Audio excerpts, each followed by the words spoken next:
વિસાવદરમાં ભાજપનું વિજય સંકલ્પ સંમેલન યોજાતા મુખ્યમંત્રી ભૂપેન્દ્ર પટેલ સભા સ્થળ પર પહોંચ્યા હતા। વિસાવદર 87 વિધાનસભાના ઉમેદવાર કિરીટ પટેલના સમર્થનમાં ભવ્ય સભા યોજવામાં આવી હતી। મોટી સંખ્યામાં સમર્થકો ઉમટી પડ્યા હતા અને વિસાવદરમાં ભાજપનો ભવ્ય રોડ શો યોજાયો હતો। કિરીટ પટેલના સમર્થનમાં જોડાયેલ રોડ શોમાં મુખ્યમંત્રી જોડાયા હતા અને મોટી સંખ્યામાં લોકો પણ જોડાયા હતા।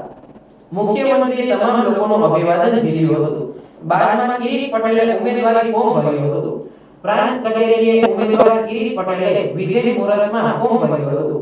આજે ગુજરાત સરકારના માનનીય મુખ્યમંત્રી શ્રી ભૂપેન્દ્રભાઈ પટેલ સાહેબની ઉપસ્થિતિમાં અમારા લોકપ્રિય યુવા નેતા આદરણીય શ્રી જયેશભાઈ રાદડિયા અને રાજેશભાઈ ચુડાસમા તથા અન્ય કેબિનેટ મંત્રીશ્રીઓ અને અમારા ઝોન મહામંત્રી વિનોદભાઈ ચાવડા સાહેબ, અમારા પૂર્વ ધારાસભ્યશ્રીઓ તમામની ઉપસ્થિતિમાં વિસાવદર વિધાનસભાની પેટા ચૂંટણી માટે મેં નોમિનેશન ફાઇલ કરેલ છે। આજે વિસાવદર, ભેસાણ અને જૂનાગઢ તાલુકાના લગભગ 157 ગામમાંથી ખૂબ જ મોટી માત્રામાં ખેડૂત ભાઈઓ, કિસાન બહેનો આ બધાએ ભાગ લીધેલ હતો। મને વિશ્વાસ છે કે આગામી 19 તારીખે મતદાન થશે ત્યારે ભારતીય જનતા પાર્ટીનો જ્વલંત વિજય થશે તેનો મને વિશ્વાસ છે। અમે કોઈ વાણી વિલાસ કરવામાં કોઈ માનતા નથી। અમારી લડાઈ એ શબ્દોની લડાઈ નહીં, પરંતુ અમારી લડાઈ એ અમારા મતદાર ભાઈઓનો વિશ્વાસ જીતી અને એમના કામ કરવા માટેનો અમે એમને વિશ્વાસ અપાવશું। એ અમારી લડાઈ છે। હકારાત્મક રીતે દરેક ગામડે ગામડે કોઈની ટીકા ટિપ્પણી કરવાને બદલે અમે અમારે શું કરવાનું છે એ એજન્ડા સાથે અમે મતદાર ભાઈઓને અપીલ કરશું।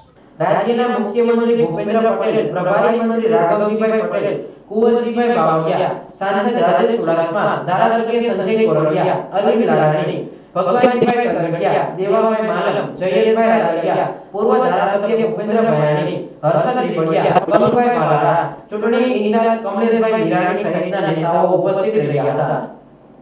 ચૂંટવા જઈ રહી વિસાવદર વિધાનસભા પેટા ચૂંટણી માટે આજે ભારતીય જનતા પાર્ટીના ઉમેદવાર તરીકે અમારા પ્રદેશ નેતૃત્વએ કિરીટભાઈ પટેલના ઉમેદવાર તરીકે જાહેર કર્યા છે।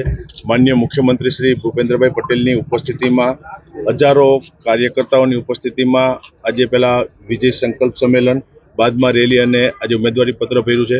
મને પૂર્ણ વિશ્વાસ છે કે આ વિધાનસભાની ચૂંટણી અમે જંગી બહુમતી સાથે જીતશું। 2012થી અત્યાર સુધીની અંદર દરેક ચૂંટણીની અંદર ક્યાંક ભારતીય જનતા પાર્ટીને આનો સામનો કરવો પડ્યો, પણ એક ટીમ ભાજપ બની અને જે રીતે દેશની અંદર માન્ય નરેન્દ્રભાઈના નેતૃત્વની અંદર, રાજ્ય અંદર માન્ય મુખ્યમંત્રી શ્રી ભૂપેન્દ્રભાઈનું નેતૃત્વ અને જે પ્રમાણે સમગ્ર દેશે અને રાજ્યના પરિણામો જોયા છે, અનેકવિધ વિકાસની વાતો, સરકારની યોજનાઓ નાના છેવાડાના ગરીબ પરિવાર સુધી પહોંચાડવાની અંદર સરકારને સફળતા મળી છે। કાર્યકર્તાઓની વાત આવે તો ભારતીય જનતા પાર્ટીના કાર્યકર્તાઓ હંમેશા એક બની અને ચૂંટણી અંદર કામ લાગે છે। એટલે બધો ઓવરઓલ માહોલ જોઈને મને પૂર્ણ વિશ્વાસ છે, પાર્ટીના કાર્યકર્તાઓની શક્તિ ઉપર ભરોસો છે કે આ વિધાનસભાની પેટા ચૂંટણી અમે જંગી બહુમતી સાથે જીતશું।